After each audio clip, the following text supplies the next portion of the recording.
Warning, this content may be disturbing to some audiences. Subscribe, if you dare. Canadians say sorry so much, a law called the Apology Act had to be made. Hey everybody, welcome to ANECDOSED. People ask Reddit. What is that one fact you know that always makes people respond, and why the F do you know that? Number 1. This will get buried, but don't ever bury a dead body in an area without any vegetation. The high nitrogen content in our bodies helps plants to grow, and there will be a weird grassy patch at the top of the burial site and anyone would be able to spot it. Number 2. Commenter. Most candy has bugs in it. That's why the FDA has a set limit on bug parts per unit of candy. Person B. I can confirm this. I'm majoring in food science, and one of the weirdest and most interesting things I have learned is that the FDA allows a certain amount of filth in any and all food products. That's what they call it. It's basically impossible to prevent rodents or bugs from getting into the processing line, depends on the food product. One of my food science textbooks has a couple of pages dedicated to a list of foods and their designated filth limits. For example, peanut butter can only have X amount of maggots per X area. There's fly wings, rodent hairs, rodent and insect feces, insects and insect eggs, etc. In one of my classes we got to tour a raisin plant facility. Basically, raisins are sun-dried in huge open crates, and, over time, you'll get bugs and stuff that land on top of them. They take the crates and place them inside a fumigation chamber for a couple of days to kill off all the insect eggs. The raisins are then passed through a sieve later in the processing line, but that doesn't necessarily ensure that it's 100% free of dead insect bits. Same thing when tomatoes are sun-dried to be stored for the winter and later used to make a variety of products. They are put on trays that are placed on the ground out in the open. They, obviously, also accumulate all kinds of rodents and pests. I'm pretty much desensitized to all nasty things related to food. Nothing scares me anymore. If the food doesn't kill me, then something else will. Number 3. Most victims in survivable plane crashes died of jet fuel burning and choking them. Smoke hoods could save hundreds of lives if installed on airplanes, likely many more than flotation devices since ditching is incredibly rare. Also, backwards facing seats would make a plane crash much easier to survive thanks to the G-forces pressing you against the seat instead. Number 4. Commenter. A guy at my work was a sweaty guy. Like HR spoke to him about it. We had to work closely together in small rooms and we sat next to each other. He told me later that he really appreciated that I was cool about it, never moved away from him, never screwed up my nose. Didn't want to tell him that it never bothered me. I liked how he smelled all the time. Only him, no one else. I'm very sensitive to smell usually. He's my out-of-work friend too, so this is all very weird for me. Person B. This is due to pheromones. I went to a scientific love exhibition years ago as part of a physics course when I was 16, and they had a smell of vial. Out of 30 odd of us, only me and one other person enjoyed the smell, while everyone else said it just smelled like stale sweat. My understanding is that our pheromones give indicators to our general well-being, and different types of antibodies that we have. So basically, we're attracted to people who have different immune systems to us.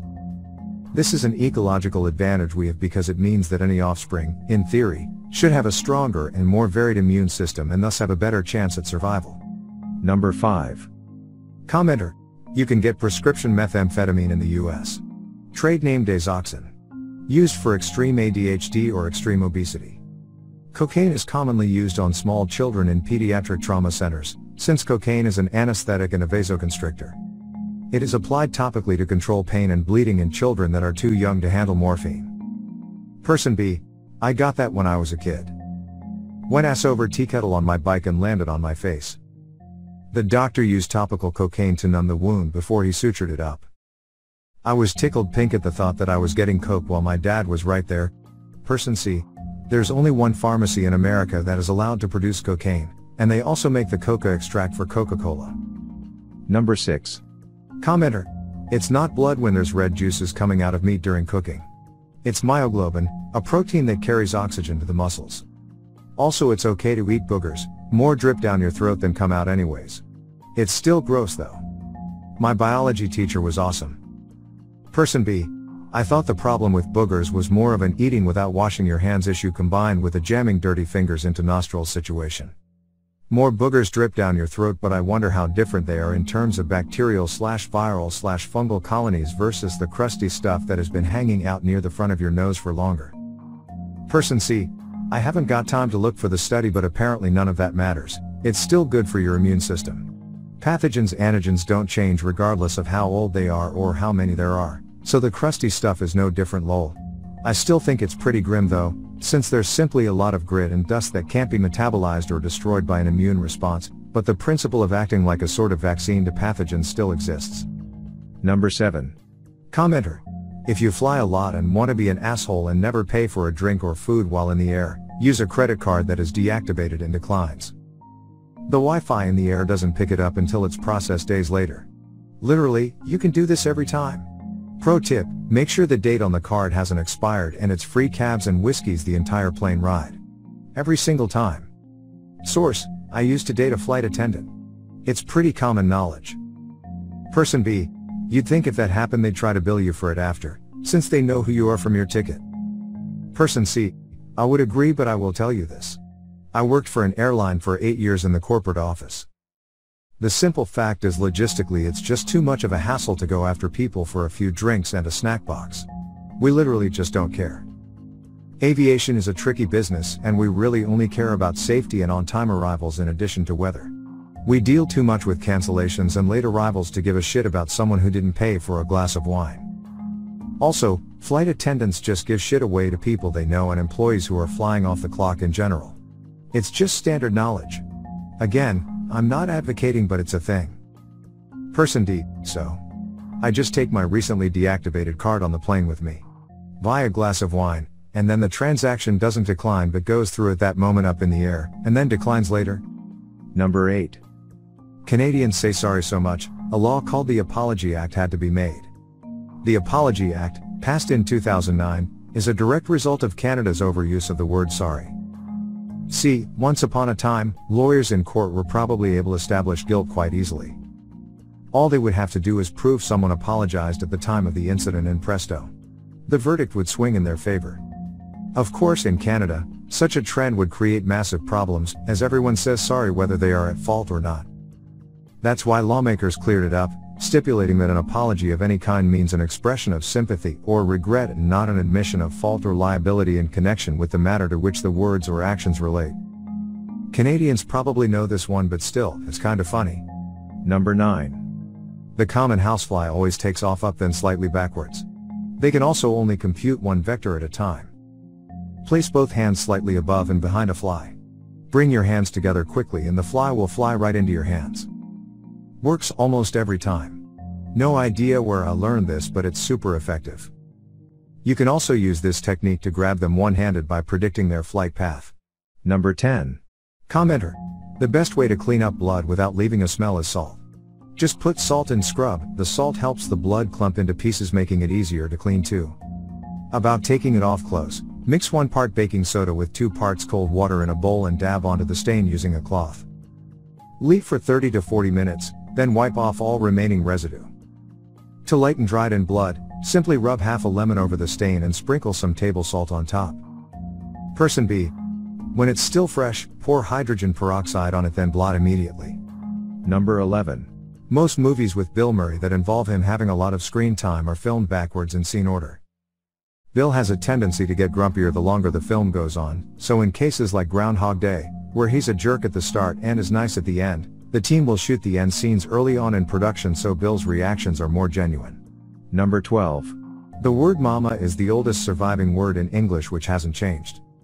Mama, papa, dada, baba, etc. are the most common first words a baby says everywhere in the world, so the words or derivations are pretty universal. They're in fact why we call mama, dads, etc. that, not the other way round. Babies find it easier to make those noises, so we use them as the words for parents. If your baby says mama as its first word, it's not because it loves you most or anything, it's just biology. Number 13. German U-boats in World War II had technicians charged with flushing the toilet after every crew member did their thing. The toilets were so complex because they had to flush out waste into a high-pressure underwater environment without letting any water into the sub. There was a whole manual just about flushing. Bonus fact, after the captain of one U-1206 took a dump one day, He decided he could figure out the flushing on his own by following the manual. It did not go well. He turned the valves in the wrong order and poop water started flooding into the sub's battery chamber. The water reacted with the batteries to produce deadly chlorine gas and the panicked captain ordered his ship to surface. As soon as they did, a British patrol discovered and captured them. The U-boat sank and the survivors, including the captain, were taken to Scotland where they spent the remainder of the war as pals. Number 14. 3 different men invented the ballpoint pen at the same time. Laszlo Biro and Marcel Bic invented them in the UK and Milton Reynolds in the US, but Reynolds' pens were poorly designed. He wanted to get on the US market first, so he didn't get his design right, so he said he would replace pens that didn't work/broke, so he spent the first year of business replacing ridiculous amounts of pens. Also, one of Laszlo Biro's kids married one of Marcel Bic's kids. They signed the marriage certificate with a pencil rather than a Bic or a Boro pen. Number 15. How bodies decompose underwater. The amount of oxygen in the water, the temperature, the current, the pH level, and the depth at which the body rests are primary external factors in determining at what rate the body decomposes naturally. There are a lot of internal factors as well. Bones can take up to 100 years to completely break down if left undisturbed, but calcium dissolves faster in water than on land, and if the water happens to have a high pH balance, they will dissolve at a more accelerated rate. Carnivorous fish/crustaceans, sea-floor-dwelling organisms, and predatory polyps can ingest or otherwise use the decomposing body for nutrients, and microbes, fungi, and Osdax worms have been known to consume or destroy bones over time. After all of this, whatever small amount detritus remains eventually becomes marine snow. Number 16. The saying "saved by the bell" comes from a long time ago when they used to put bells in coffins, so if the person turned out not to be dead, and was just assumed dead, then they could just ring the bell. Those bells saved a lot of lives. Number 17. 1. Atoms are not actually the smallest known materials. There are electrons, neutrons, and protons. Even then, there is something smaller making up those particles called quarks, which were there at the beginning of the universe before they made protons and neutrons, then those made hydrogen and helium and stars, and then a ton of other stuff. 2. There's a fish that shoots out a bioluminescent ball of something as a defense mechanism. 3. Spider silk is actually proportionally stronger than steel. 4. Anxiety can be caused by an iron deficiency. 5. Capybaras are the world's largest rodents, and beavers are the second largest. Make sure to share your personal story in the comments below and have the opportunity to be featured in a future video. Also, if you like these topics, don't forget to like, subscribe, and hit the notification button to continue seeing more content like this every day. See you next time. Warning, this content may be disturbing to some audiences. Subscribe. If you dare. I would go through every single house. Not looting anything, except maybe the really cool stuff. Hey everybody, welcome to AskReddit. People ask Reddit. You wake up and you are the only person left on Earth. What are some of the first things that you would do? Number 1.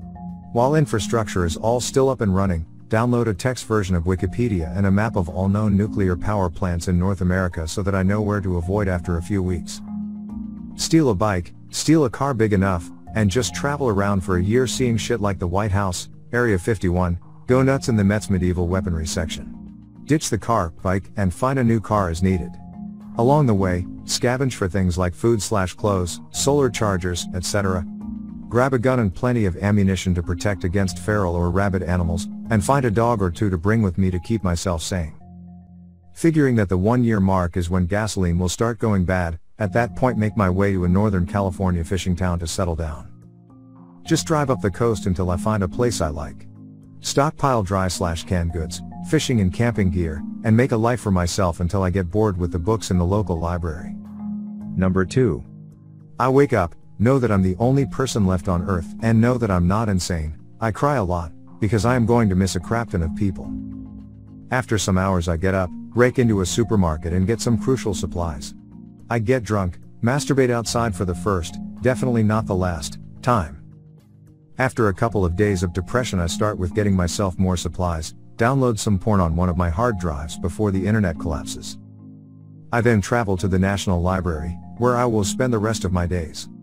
Number 3. Stockpile every waifu pillow in the world. Create monstrous mound of waifu pillows towering above the city skylines, with a throne created in the style of the Throne of Kings from GOT but made out of sex dolls. Grow out my neck beard, wear a Burger King crown with chicken tendies taped to it, and sit on my throne as the king of the good boys. Number 4. Assuming in this scenario that I know I'm the last person on Earth and I don't have to learn that through discovery, I don't think this would be a priority for me. There would be enough canned/dry food to keep you alive for years. You can eventually develop a farm or even hunt.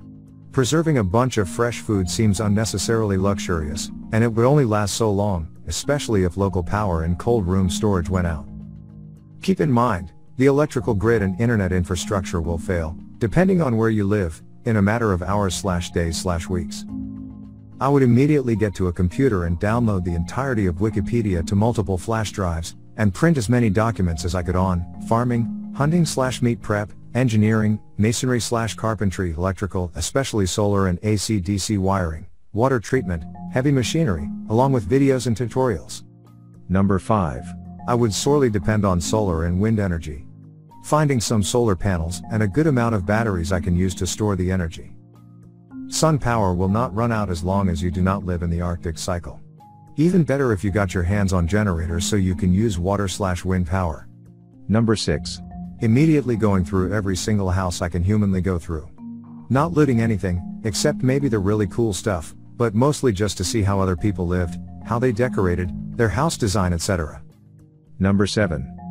I think it would be a race to get sustainable prior to services such as electricity and internet going down. In no particular order, and based on where I was. Locate as many portable solar chargers as possible. I already have a few, but the more the better. Hit the Apple Store, steal and set up maybe 4 to 5 iPhones and iPads. Turn off iCloud storage and get as much games, apps, and movies and music as I can on them while the internet is still up. Local electronics store. Steal maybe 4 to 5 top-end laptops. Grab several TB hard drives. Download as many movies/games/entertainment as I can. Yes, I realize this all takes time, but who knows how long these systems can stay up. Locate an Airstream or similar off-grid Sprinter camper van, with solar power and a water heater. Gas it up with a few 5-gallon tanks in the back. Portable shelter will be key initially. Find a dog or several. Weapons. Hit the gun store. We'll need some defenses against aggressive animals, 44 mag, 22, 9mm pistol, 308 rifle, and an AR-15 should do it. Few hundred rounds back up. Hit the grocery store, get some food/water/liquor and load up the Airstream. Number 8. I would wonder where the F my wife went. Check for the car in the garage, still there. Call her, no answer. Call the neighbor, no answer. Call family, no answer. Assume she's collapsed somewhere in the house, and search frantically. Give up and wander outside looking. Call 911, no answer. Wander to neighbors and knock, no answer. Take the car to the nearest police department, find nobody. Finally, I would brake. I'd speed back home, entering full panic mode. Where the F is everyone? People don't just disappear. What's happening? Is everyone hiding in their basements, or evacuating the city? Is there severe weather? A nuke? Why won't my wife answer her phone? I check the internet, try calling everyone I know. I drive 30 minutes to my hometown to find family. Nothing. I fall apart. Probably spend the rest of that day crying. The next day I'll drive further. Number 9. A week passes, I have all the food and water I need and I start to get lonely. Just as I start thinking I'll be stuck as the last person on Earth, I get a phone call. Maybe it's the government explaining what has happened, or a group of survivors contacting everybody. I answer the phone and hear a female voice, "You are entitled to free health insurance." Number 10. I don't know how to maintain power plants or water plants. I don't know how to farm unless it's a small garden. But then I'm relying on rain. I'd have to get to a decent, non-brutal winter climate that also rains frequently enough to grow stuff. I would probably get a volleyball as a joke but then actually end up losing my mind and start talking to it and listening to what it has to say. Life would be very boring once all the power starts to shut off. Maybe take up archery but it won't matter cause no one knows how good you are. I'd try to become friends with animals, my final aura would be trying to fly an airplane. Turns out I was successful though cause I play flight sims all the time. It was still scary though so I probably won't do it again. I'll hit a huge depression wall, so I'll go to Walgreens and help myself to some medication. At another point I get really bored and teach myself how to hook up solar panels and generators to a small house I broke into so I can watch movies and play video games. So at first I was terrified, but now me and volleyball just hang out and sleep on every day. Which is dumb because solar panels are optimized for the daytime. Now I'm searching around to get some Tesla batteries for my house, but it's harder than it sounds. But I have nothing better to do because all the internet servers just crashed and I can't watch YouTube anymore. Number 11. Celebrate. Take an Excedrin and go back to bed. Get up and gather food. Who let the dogs out of the local animal shelter? That would be me. Drive to somewhere where the weather is better. Take over a farm. Raid local pharmacies for my needed medications. Research how to make needed medications. Try to figure out how this happened and what steps are required to further survival. Take a moment to appreciate that many of the headline disasters that the news agencies and activists have been screaming about are now points that are entirely moot. Number 12. Simple. If there are no human bodies on Earth, I take advantage of this and clean up a nice solar/wind powered area, create myself a home there, and use the remains of the internet to download all the content I can. Any game that I want to play, I will have a collection of them in hard drives AF. Watch movies and compact all that I can get and understand onto more hard drives. Read as much as I can, putting all the data onto more hard drives. Have an entire hard drive collection separate for porn. All that I can gather, ranging from vanilla to kinky. If an alien species comes to Earth, they will have a lot of our content already organized because I will have probably headed to NASA to download extreme amounts of content so fast. Number 13. First thing? Well, I'd go to turn on my computer, see the internet down, possibly the power would be down too, doesn't really matter because either thing would send me back to bed. Maybe jack off? Check my phone for the time, decide today's a good day for a lie-in. Generally? Well, I can run a small generator, and there's tons of those right nearby.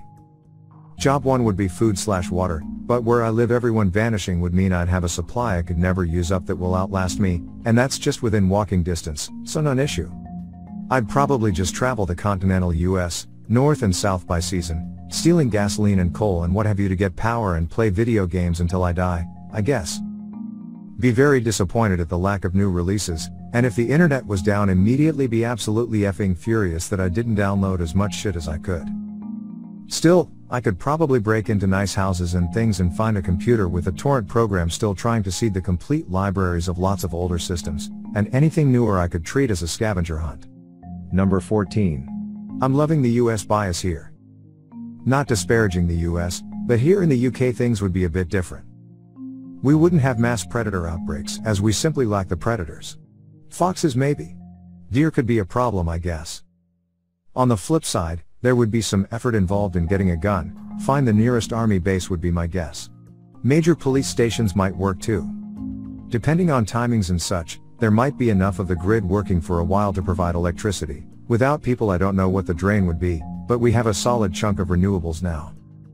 Hardly the most reliable, but I'm willing to say in this scenario there'd be power for a few weeks or months. As for what I would do personally, I'd probably be taking a few days to even confirm that everyone else is gone. Radio would probably be the best easiest way to confirm that something devastating has happened, TV too. Some long-term planning would be needed, but immediate term needs would be food and water. Next would be a longer term source of power, I guess. See if I can scrounge up a Tesla, because F it, that would be both cool and practical. Maybe just start with some Ferrari or something though.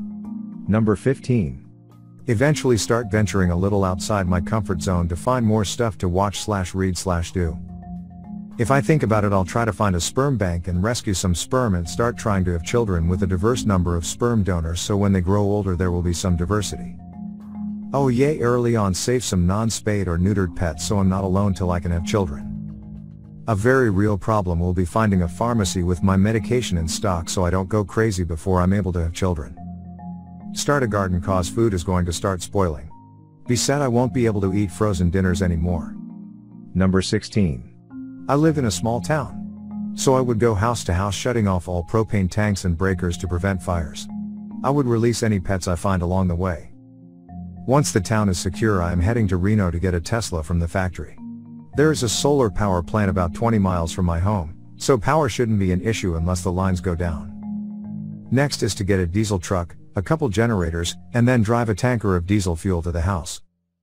Then next is a trip to the water bottling plant about 100 miles south. Take a car I don't want, and then drive another semi-back full of drinking water. Then I guess just spend some time relaxing for about a year in my small town. After about a year I'll head to San Diego. I figure most of the fires will be out, the bodies will have stopped stinking, and most of the ecological balance will be starting to settle. I'll find a nice house on the ocean and scavenge the cities for supplies as needed. I live out a quiet life with my dogs and know that the world will be a better place without humans. Make sure to share your personal story in the comments below and have the opportunity to be featured in a future video. Also, if you like these topics, don't forget to like, subscribe, and hit the notification button to continue seeing more content like this every day. See you next time. Warning, this content may be disturbing to some audiences. Subscribe, if you dare. Next time you should ask if the person can speak Spanish before talking shit. Hey everybody, welcome to ANECDOSED. People ask Reddit.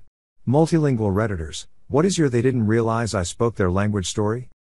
Number 1. Was on both ends as a deaf person myself. On one side, this one time the cashiers at a store realized I was deaf, and so started talking to each other about me when they thought I wasn't looking. They also didn't know I had my hearing aids and could lip read. Their comments weren't anything too negative, it was mostly the typical comments about deaf people by people who were completely clueless about how deafness worked. When I brought my stuff to the checkout, I kindly reminded them that it's a pretty bad idea to talk about somebody thinking that they can't understand what you're talking about. Because the chances are that they do in fact understand what you're talking about. The look on their faces was completely classic.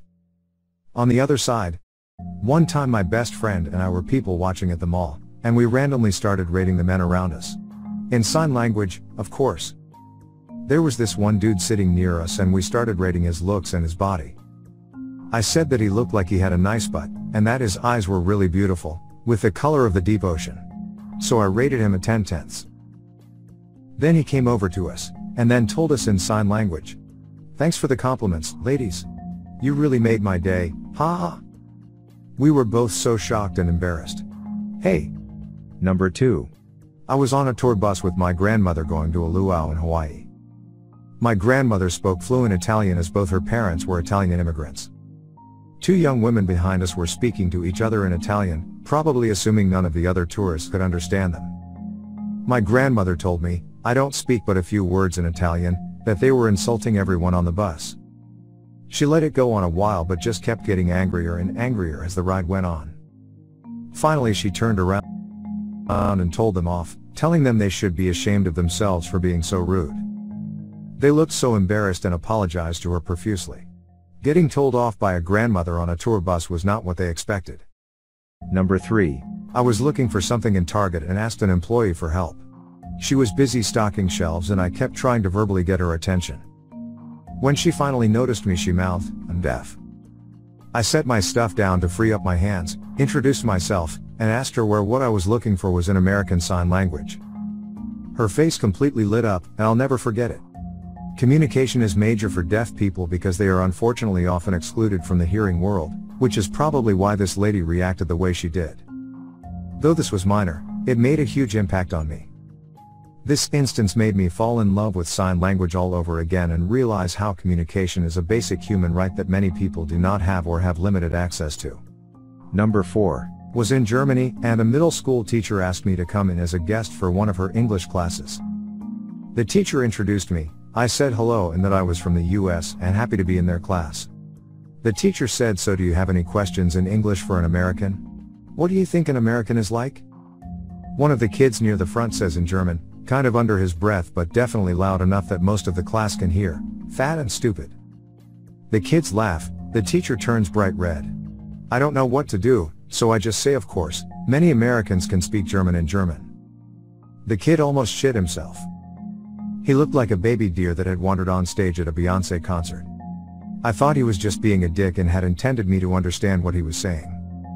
Apparently though he actually hadn't thought through that an American in Germany in their language class might actually speak their language. Number 5.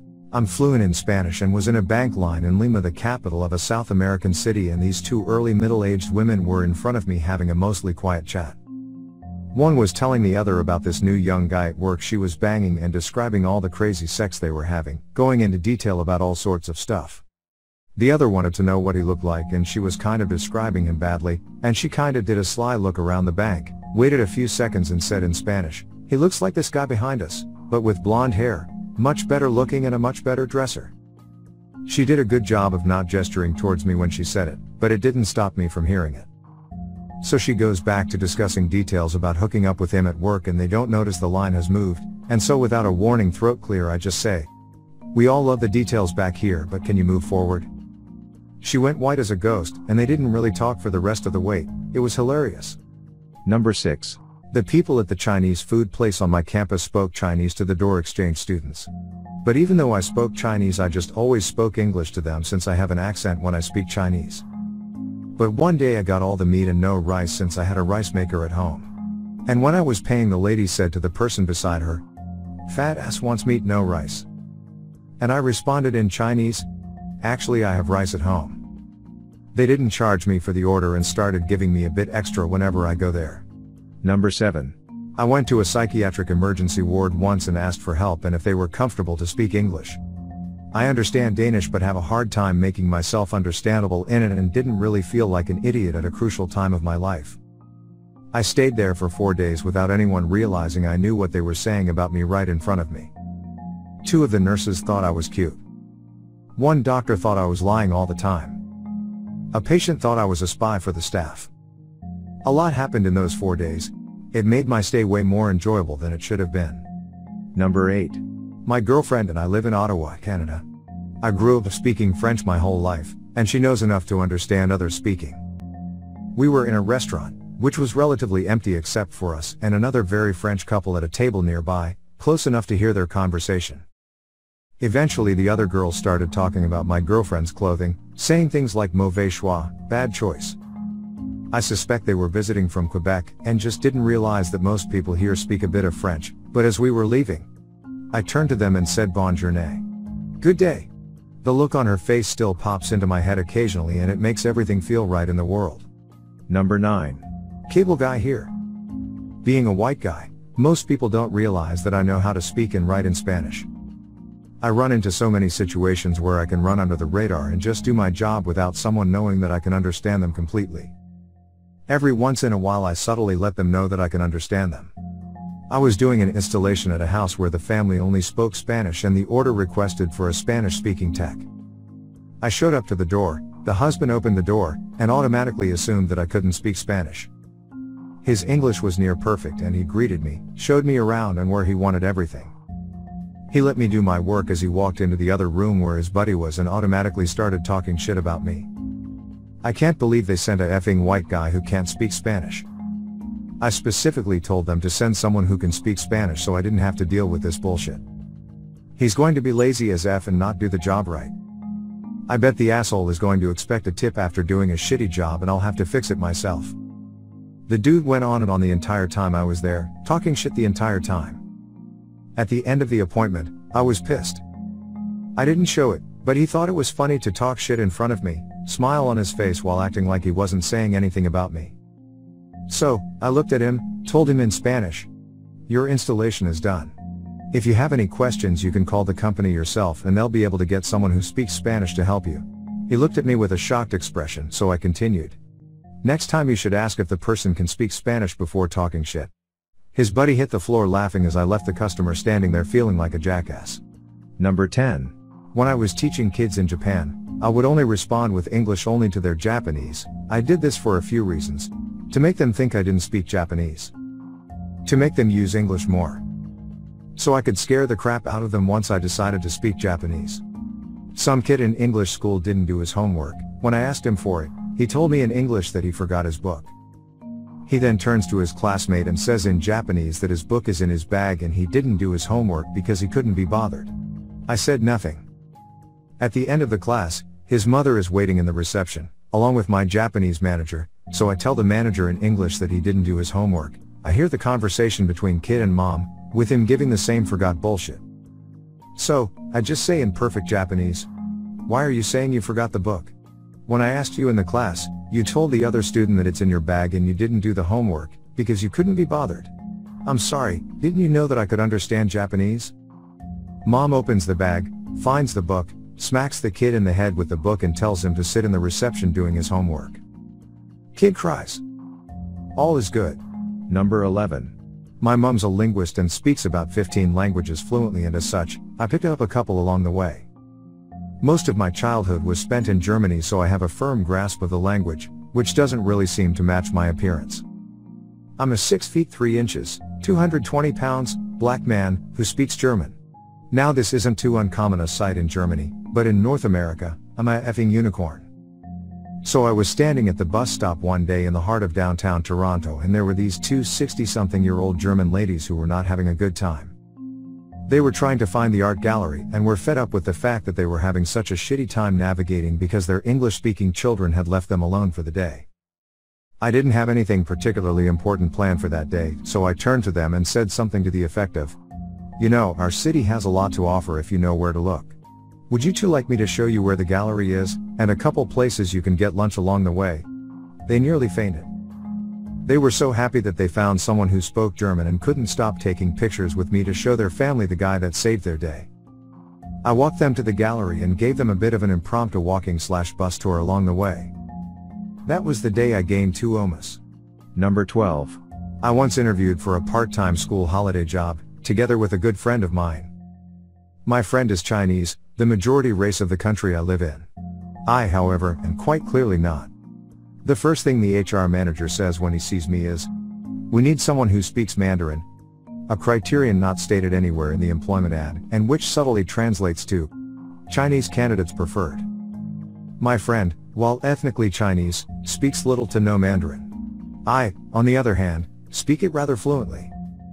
Probably as a test, the HR manager decides to field us questions in Mandarin, clearly intent on cutting me out of the interview. My friend turns pale, as he stumbles along to answer the question posed in whatever halting Mandarin he can scrape together. The manager then turns to me, rather arrogantly waiting for my reply. It gave me great joy to tell him straight to his face, "Thank you for the opportunity, but clearly I am not the right candidate you are looking for to fill this position since I am not Chinese," in crisp fluent Mandarin. The look of bewilderment of his face was priceless. Make sure to share your personal story in the comments below and have the opportunity to be featured in a future video. Also, if you like these topics, don't forget to like, subscribe, and hit the notification button to continue seeing more content like this every day. See you next time. Warning, this content may be disturbing to some audiences. Subscribe, if you dare. So, I go to one place, everything seems normal except for being asked to strip bare for an oil massage. Hey everybody, welcome to ANECDOSED. People ask Reddit. Those of you who worked undercover, what is the most taboo thing you witnessed, but could not intervene as to not blow your cover? Number 1. Worked as a ghost passenger for an airline.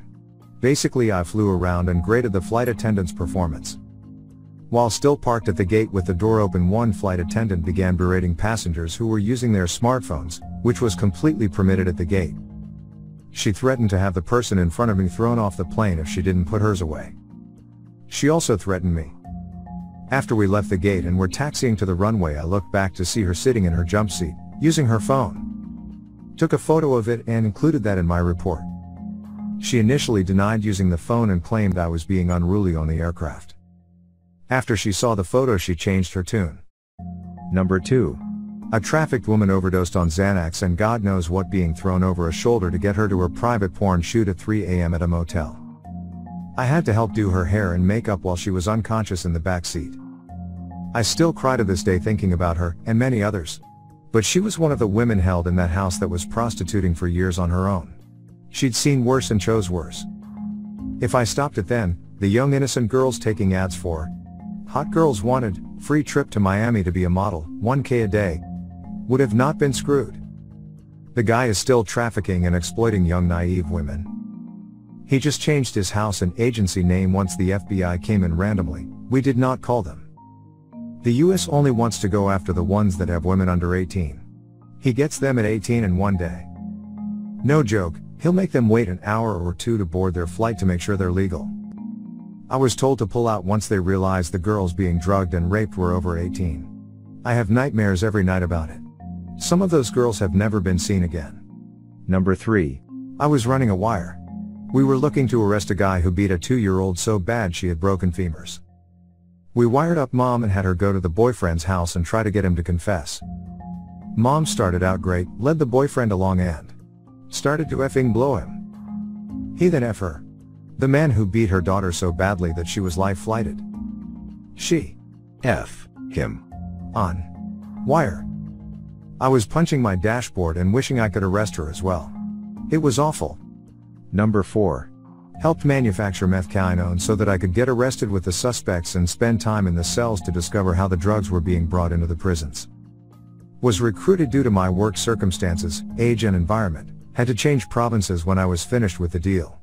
Number 5. Former loss prevention here, best job ever by the way, witnessed so much sex in the stockrooms, couples, singles, trios, you name it.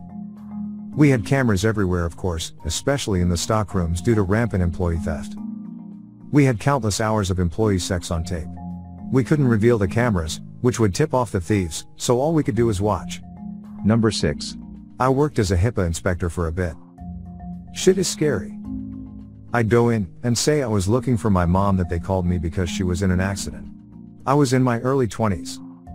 Pretty much every place I went gave me all kinds of protected info on the patient. The company would have placed fake records in the computer. One smaller urgent care place was like no one with that name, here's our sign-in log for the week, take a look. With last names, first names and reason for visit. Yikes. Number 7. I worked for an armored car service for a while as an undercover guard. When a place had a lot of money or if it was a risky area, 2 plainclothes guards would arrive before the truck. I would scout the place and outside to make sure the uniformed guys could get in and out safe. We wore a color of the day and the local cops knew who we were, as did the uniformed guards. It was a pretty easy job and I only once waved off a pickup because of a bunch of Latin kings sitting on benches out front. I hung out a while to see what was going on and hoping they would leave so we could make the pickup. As I sat on a bus bench across the road, I watched one of the guys take out his needlepoint. I never would think that a gang member would tote his needlepoint to a stick-up job. Number 8. I am a private investigator, contracted by the government to check massage shops to see if they're soliciting. I usually get sent to shops which have had multiple complaints and an investigation is in its final stages and they need evidence to support their case. So, I go to one place, everything seems normal except for being asked to strip bare for an oil massage. Eventually I am asked to flip over, the therapist without asking just starts rubbing some gel on my parts. At this point, I am obligated to refuse and finish the session. I ask her to stop, but halfway through the sentence I am hit with the most intense pain. Turns out, she was new and was unaware that alcohol gel is not the same as massage oil. Long story short, the manager was convicted of coercing staff on the basis of their visas being revoked if they didn't comply. And I had to stand in court and tell the events of that day. Number 9. I used to work for furniture showroom stores that sold out of catalogs. I ran 2 stores and helped others. One of my jobs was to go to other stores and pretend to be a customer. Most of the scenarios involved various selling points, product knowledge, and upsells. I had to get a written estimate as proof. But also I checked store security, the condition of the store, and so on. Worst was when I entered a store and there was no one in there. It was during open hours, but the entire showroom was vacant. So I wandered into the back room, I changed a few things around, and I went into the till, and put in a note on the back of my business card that I had been in their till. After half an hour, I just left. I would have locked the store up if I had the key. I called the manager and let her know, and she got in her car and immediately drove to the store. There were employees in there by the time she got there, but she checked under the till and saw my business card. She spoke to the employees, who said that they were there the whole time, but were at a loss to explain the business card and the stuff in the back room I had messed up. I think she fired her staff on the spot. I can't remember what happened after that. Number 10. I was part of an FBI sting. There was a group of people that were using stolen credit cards to buy large ticket items and have them delivered to the store for parking lot pickup, which was an option that a lot of people that lived in rural areas where delivery was not available. But of course, you wouldn't have to verify your address either. All we cared about was that you showed up and picked up the merchandise you ordered. The group of people that were using stolen credit cards were actually made up of a few former employees of the company who knew how to game the system. But the FBI was wise to a lot of their thefts, and they set up a sting operation at my store with the drivers. All they had to do was sign for the furniture to complete the deal that they had picked up the stolen merchandise that they had paid for with stolen credit cards. Once they did that, several armored men with guns jumped out of the back of the truck and surrounded the 4 to 5 people, ordered them to the ground, where they were handcuffed and carried away. Number 11. I'm a TV producer. I was working on a popular documentary a while ago. We were following a woman who was addicted to heroin and had resorted to prostitution in order to make money to support her habits. One day, a friend of hers got thrown into jail. She decided she needed to work really hard to bail them out. So she called her friend who owned a crack house that he let girls like her turn tricks in at about $10 a pop. I witnessed this girl share needles with many people and watched as John after John came into the house and disappeared into the bedroom with her for a little bit. Number 12. Was secret shopping at a high-end restaurant, around $100 per plate. The busser came over and refilled my water glass, that I had already drank out of, and overfilled it, so he poured part back in the pitcher from my glass and proceeded to refill everyone else at the table from the same pitcher. I really wanted to throw a fit, but could only include it in my report. Ew. Number 13. I do social engineering for financial institutions, banks, credit unions, etc. I went to a credit union in Texas where the entire place failed on a miserable basis for security. I walked in with a fake badge that stated I worked for a made-up company and I was there for an inspection of the building. I dressed in a polo and khaki pants with matching colors to my badge and walked into the front desk. The girl there was probably in college or just out of school. She immediately let me into the back room and I walked into offices and desks that were unoccupied but located in rooms with other employees. I walked up to empty computers in use and plugged USB drives in, huge no-no, and began typing random things into computers and taking pictures of myself at the computers. Employees would literally look at me and go back to their jobs without thinking anything of a guy taking selfies at their friend's work desk. Once I had been in every office, I went to the vice president's office and opened her desk and looked through files to find personal information, and found tons. I went into the file room and took personal loan documents off the shelf and took pictures of myself accessing them. When I was done, I walked to the person who had contracted my company and laid out all the information I had found and all the things I had done, and the guy just sighed. This scenario has happened a couple of different times. Most places fail somehow. Sometimes it's fun and interesting, sometimes it's boring and there's nothing worth staying. Number 14. I worked as a secret shopper for a while for a small store. The most egregious thing I found were employees would hide inventory if they knew a sale was coming up. I'd also go in and ask questions about what equipment I should use just to test their general knowledge. Most failed, but they were young kids getting paid shit, so I felt bad squealing on them. I also forgot to add that I had to put up with being hit on by teenagers and creepy older guys. I had to play along and see if they knew their shit despite throwing terrible games. Number 15. I used to investigate insurance fraud. The one thing I saw that made me the maddest was when I was working in the rundown area near the Philly Zoo and saw a strung-out mother walking with her toddler and jerking his arm and screaming at him for not keeping up with her quick walking pace. The kid was not even 2 years old. I really wanted to get out of the car. The funniest one was where I had to go undercover in a bar to investigate this one person. Have you ever seen the Stallone movie Over the Top? Yeah, that's pretty much what this guy ended up doing right on the bar, right in front of my hidden camera, and looking directly into my camera lens. It was awesome. The arm wrestling match went on for minutes, and this by a guy too hurt to work. At times it was very entertaining to work undercover. Number 16. I work as a researcher studying illegal wildlife trade. In markets, I have seen critically endangered animals being sold openly for pretty low prices. I've also seen plenty of animals dead or dying in these markets with no food or water in the baking sun. But worse than that, I have friends who have had to watch slow rises having their teeth pulled out with nail clippers and not be able to do anything. Make sure to share your personal story in the comments below and have the opportunity to be featured in a future video. Also, if you like these topics, don't forget to like, subscribe, and hit the notification button to continue seeing more content like this every day. See you next time. Warning, this content may be disturbing to some audiences. Subscribe, if you dare. Someone bought multiple bottles of liquid ass and poured like 10 bottles of the stuff in the men's restroom. Hey everybody, welcome to ANECDOSED. People ask Reddit. Users of Reddit. What's the most too far you've ever seen a high school prank go? Number 1. At my high school when I was a freshman, a group of seniors had broken into the school the night before with hundreds of bottles of lube to grease up all the staircases in the school. Like 15 kids went to the hospital. One kid cracked his head open and had to be rushed to the ER. Number 2.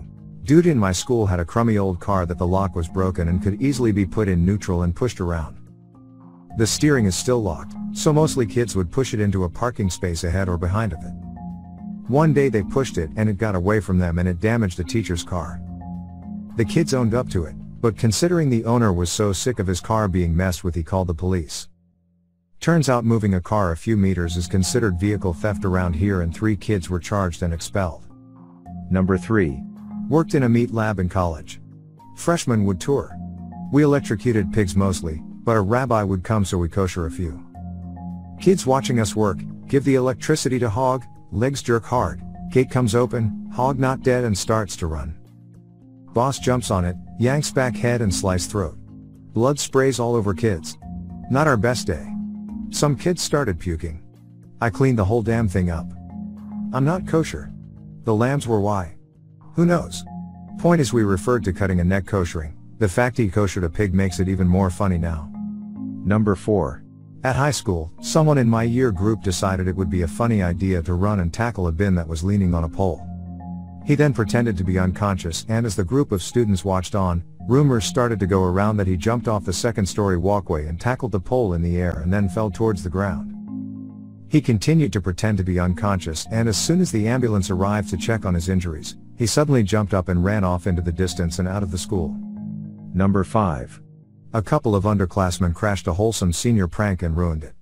The original prank was spray painting the graduating class year all over the building in washable paint, but these kids came by after they were done and did swears and slurs.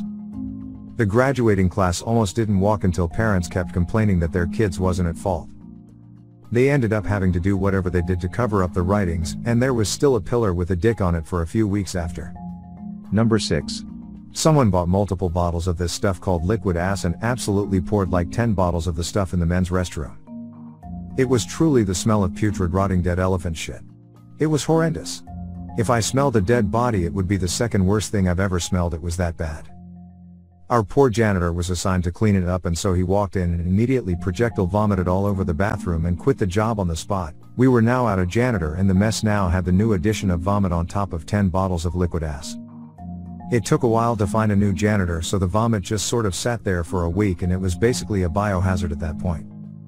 A new janitor eventually cleaned the mess in a full body suit, but even after bleaching everything we could still smell it for over 6 months.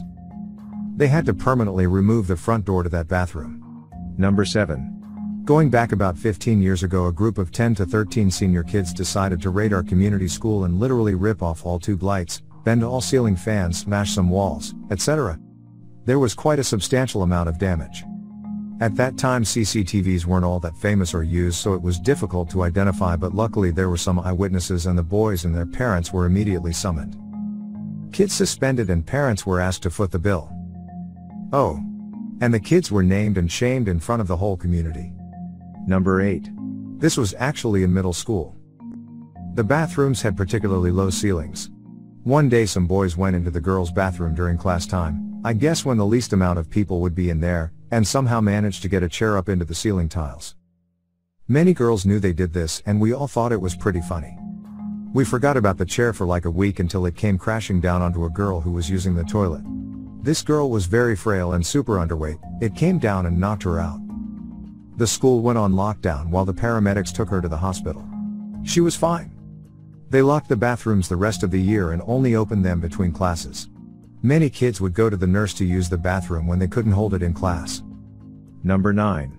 During every winter, this giant flock of seagulls would always show up at my high school and hang out around campus until springtime. The majority of students ate lunch outside in this huge central courtyard. The seagulls were so annoying and constantly hovering and pretty much begging for food. It was also common to get your food stolen by one if you weren't looking. One day a fellow student had some string in his backpack. So we took a 6 feet or so piece of string, tied a bite-sized piece of pizza to one end, and an empty 20 ounces soda bottle to the other. We then proceeded to throw the contraption into a group of seagulls. We never thought they'd fall for it. One seagull swallowed the pizza and started to fly across campus with the string and bottle floating behind him, hanging from his beak.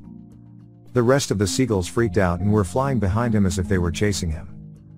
The funniest part was that a random female student looked up, saw what she believed to be a floating empty soda bottle, and screamed in horror, "OMG, that bottle is floating." The seagull then vomited up the pizza string contraption and went about his life unharmed. We felt really bad after that and decided not to prank the seagulls anymore. Continued. A few days later, some younger kids, freshmen, tried to mimic our little prank. Except it all went wrong for them. A seagull fell for the bait, but ended up getting caught in a tree. The freshmen then started to panic, fearing they'd be in trouble if caught, and had to boost each other up to free the seagull from the tree. The seagull was fine and flew away, but after that, the pranking of seagulls came to an official end. Number 10. They threw water balloons from the top of the hall during an assembly. There's an above area which seniors can sit in, and it looks down on the other years. I just remember all the stars started playing and watching as the student reps came off the stage and pulled some water pistols out and started shooting the kids at the front, who happened to be all the disabled kids and refugees. The water bombs then started raining down, and I could see the refugee kids, who all sit together at the front because they're in an English as a second language class, start hiding under their seats. Shit must have been traumatizing. Someone's phone got smashed. And the punishment? Everyone has to clean up then go home early. On the last day. How awful. Number 11. In Casper there are 2 high schools. One of the few cities in Wyoming that has more than one high school. Every year there are some kind of pranks on homecoming week. Well, in the gymnasium of one of the high schools, suspended over 20 feet high is a statue of a Trojan, which is the school's sports team name and mascot. Well, someone broke into the gym, somehow got the statue down. Then took it to an undisclosed location and painted it in orange and white strips, which was the color of our school. Then it was put in the homecoming parade as a float. They in turn broke into our school and painted all the hallways, floors and lockers in roller-wide green paint stripes on all 3 floors. For those who want to check, it was 1978. Number 12. When I was a freshman, the seniors hung up a blacklist everywhere in the building which depicted all the people, mostly freshmen, they hated for no specific reason. On their last school day, all of them were completely wasted. They started chasing all the people whose names and pics were on the blacklist, tied them up and brought them to a stage while the rest of the school sat downstairs, being the audience. They embarrassed these people on the stage. They poured water over them and pushed their wet heads into flour or other stuff that got sticky with the water. Some of the victims got over it fast and laughed about it later, while some broke down crying, not ever wanting to go back to school again. Later, we all had to talk to our teachers about this and tell them how we felt about it. I wasn't on that blacklist, but I knew some of the students who were. I thought it wasn't about fun anymore. By the time I was a senior, we weren't allowed to do anything of the sort anymore, so we just threw some water balloons at the other kids. It was a hot summer's day, so everybody actually liked it. Number 13. The dipshits of my 8th grade class decided to fill ping pong balls with sparkler dust, light 'em up and throw 'em in the lavatory 8 to 9 apiece every time. They would flash and smoke up the place and it would reek of plastic. Then they did it when a guy was taking a piss, the smoke triggered an asthmatic reaction, and his legs gave out while he was pulling his pants up and he smacked his head against a urinal and passed out and had an asthma attack for at least 5 minutes until a passing girl heard him choking and went in when he didn't respond to her, "Are you alright?" They suspended every kid involved and expelled 2, I think. Stupidly, the girl also got suspended because she went into the boys' lavatory. There's a happy ending here though, because after she came back the guy immediately became her best friend, and as far as I know they're happily married. Number 14. This was told to me by my father. I believe it to be true, but he may be lying. The school parking lot and the tennis courts were connected. To prevent students pulling onto the courts, there were a row of low pylons separating the areas. Class president drove an original VW Beetle. Dad, being a football player, and a few of his larger football buddies, picked the car up and put it on the tennis courts after school one day. She alerted the administration the next morning and asked them to offer amnesty to the pranksters if they just put the car back on the other side of the pylon. Being good sports and seeing a good plea deal, the boys go to the Beetle to return it to legal parking. She had filled it with a few sandbags overnight. Number 15. Our senior class thought it would be a good idea to park one person's Mini Cooper in the middle of one of the busiest hallways of the main building. Fast forward a few hours into the night, The neighbors who lived by the school saw people running around the campus and called the cops. Within minutes, several police units, including a police helicopter, swarmed the campus, and one by one we were escorted, at gunpoint, off the campus and detained. One of the school's administrators and all of our parents were called 3 a.m. in the morning to inform them what we did and to pick us up. The worst part was that the janitorial staff was called in early to clean up everything we had done, so when school started the following morning everything looked fine and normal. Number 16. Me and some friends thought we'd get out of school, so we caught a possum and let it go inside the school one morning. Turned out nobody noticed until lunchtime, and it ran under the table, scaring everyone. Instead of playing dead, it ran away, and when people finally realized what it was in all the confusion, nobody could find it. And that was it, so we thought. A couple weeks later there was a horrible dead smell under the bleachers, and finally they found it squashed by a folding section. Closed the gym for an entire month, and we had to run on the track. Number 17. My high school has a large wooden tiger that is in the commons and was painted in great detail, and when I went there was a large locked metal fence around it. Come to find out, it used to not have a fence around it, and it was a school pride thing where our sports teams and the teams of visiting schools would get their picture taken in front of it as their team picture. Well, one year a group of seniors broke into the school one night, stole it, broke it in the process, panicked and ditched it out in the marsh near town. They eventually fessed up and it was recovered, sent to an art school where it was repaired and repainted with chemically matched paints to the original ones and fenced in. Those responsible didn't get to graduate. They had actually finished the school year and stole it between the end of class and graduation. Good news is the school replaced the locked gates with half-height gates right before I graduated, and sports teams can take pics with it again. Make sure to share your personal story in the comments below and have the opportunity to be featured in a future video. Also, if you like these topics, don't forget to like, subscribe, and hit the notification button to continue seeing more content like this every day. See you next time. Warning, this content may be disturbing to some audiences. Subscribe, if you dare. He told me he's madly in love with his fiance's best friend and he couldn't back out now. Hey everybody, welcome to ANECDOSED. People ask Reddit. Uber drivers, what's the deepest secrets you've overheard in your car? Number 1. I picked up this young, overly affectionate couple that spent the entire trip making out in my backseat and telling each other that they loved each other. Cute. So I drop off the couple and head on my way to pick up my text fare. I hear a cell phone ring in my backseat, realize it's my previous ride's, and pick up the phone to let them know I have it, and I'll come back to drop it off. Turns out it was the guy's wife phoning to check in on him while he was on a business trip, which he was thoroughly enjoying with his mistress. Number 2. Picked up a girl mid-Saturday. She was a bit upset and a little teary and opened up to me. Turned out a business she had started was failing and she was in debt, and had turned to stripping on the side to cover the bills. She said the pay was good, but she kept getting really sick from all the booze she felt obliged to drink. Part of her job was making guys spend money at the bar. She hated it and felt trapped and kept asking me what I would do in her situation. I'm a guy, so kind of hard for me to answer. Tried to give her the best advice I could think of, like getting the tax office to withhold tax for a while, but couldn't really help. Only thing I could do was end the trip early. Number 3. Once I had an extremely drunk middle-aged couple fight for an entire 30-minute ride. They attempted to bring me into their fight many times. I just pretended like I was deaf and didn't answer when they tried to rope me into it. Number 4. Once I had 2 girls and a guy declare their love for each other as friends and saying they should hang out more often when they got in the car, and by the time I dropped them off they hated each other and never wanted to speak again. My tongue was bleeding by the end of the ride from trying not to laugh my ass off. I cracked a few smiles. I wonder if they ever noticed. They were fighting over the new football coach at the local uni. Number 5. Picked up this girl and her brother. They had been out celebrating her birthday. Brother is completely wasted and she is sober. He gets in the back of my car, passes out, and she sits in the front. The ride starts and we make small talk. Apparently, her brother and her boyfriend had taken her out for her birthday, but her boyfriend got mad at her and went somewhere else, and brother decided to get shit-faced immediately, so she had to take care of him. It ended up being a shitty birthday.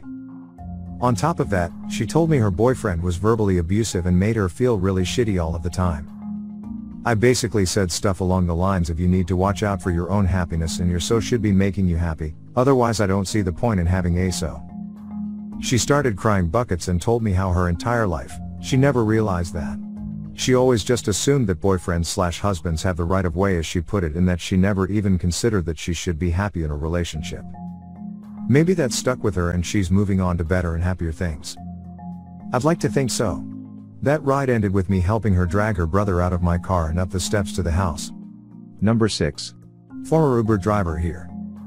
Picked a girl up, a sweet girl from a bar on a Wednesday night, absolutely hammered, about 10 p.m. She got into my car, apologized for being so drunk, and politely asked if we could just drive around a little while, with the windows down.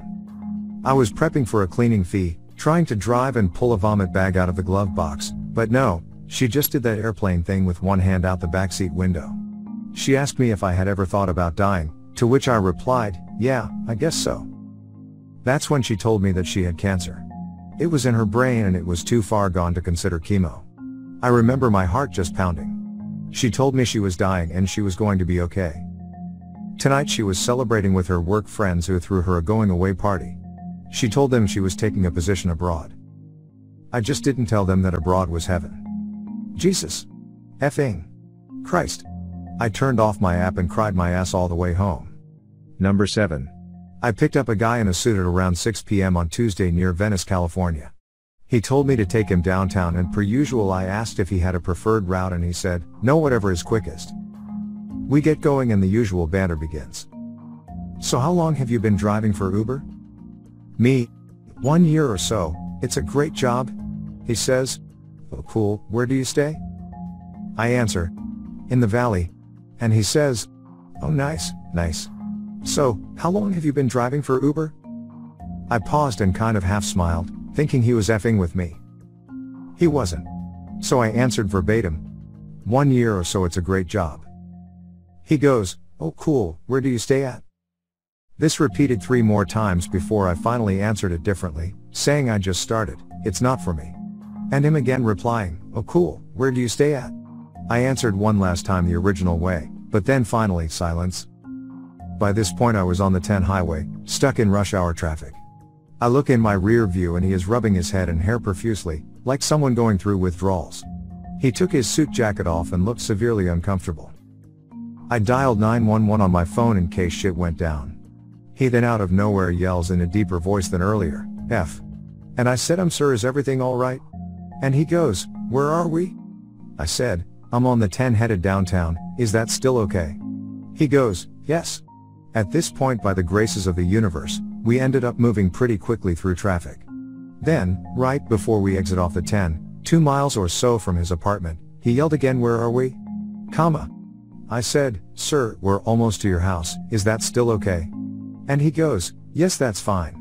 Once we arrive, I pull up to drop him off and he gathers his stuff, opens the door and looks back in at me before walking away, and in the most genuine, kind way says, have a great night.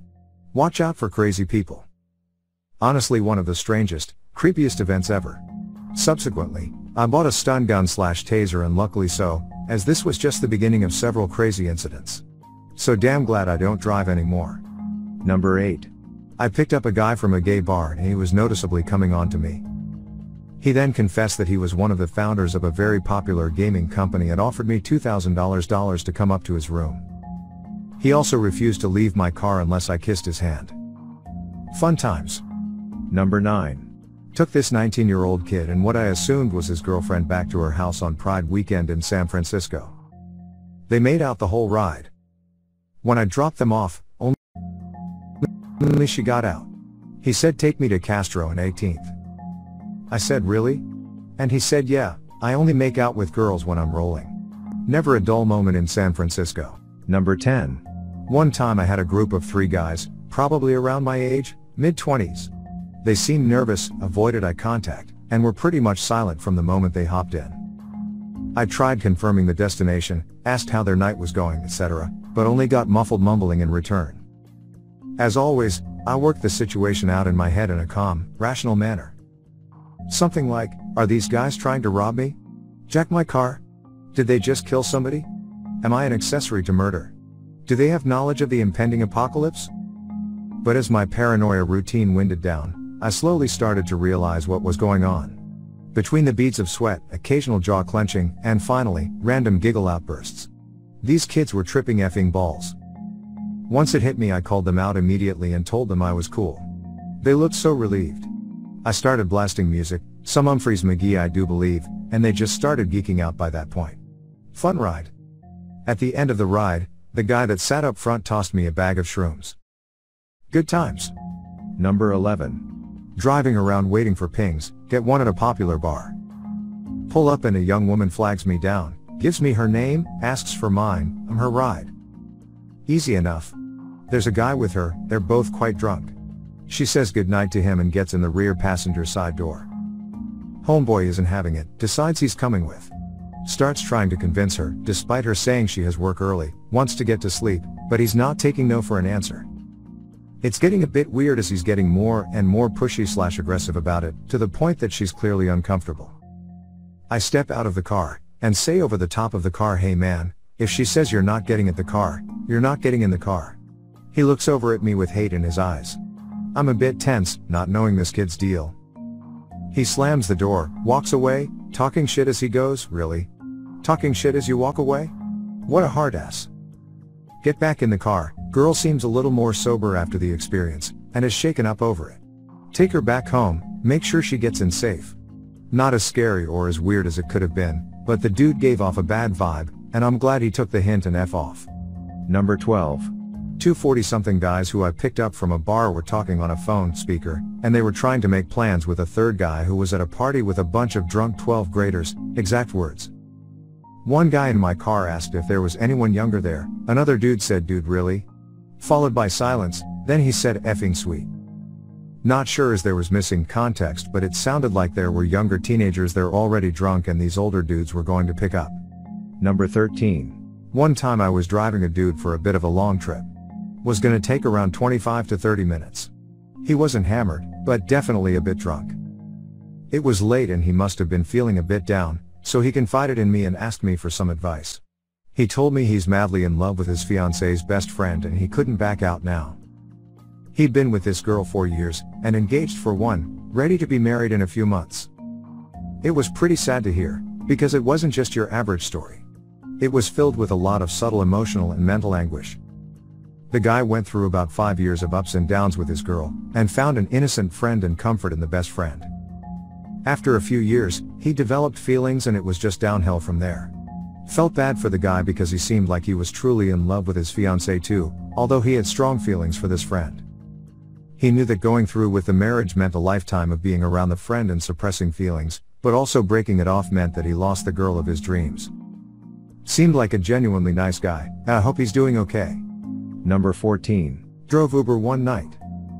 It was pretty tame until I picked up two guys who wanted to go to a strip club 40 miles away. As they requested an Uber Select fare, I was happy to drive that far. $80 to $100, it took them 15 minutes to get ready and into the car, and they seemed cool, so I wasn't worried.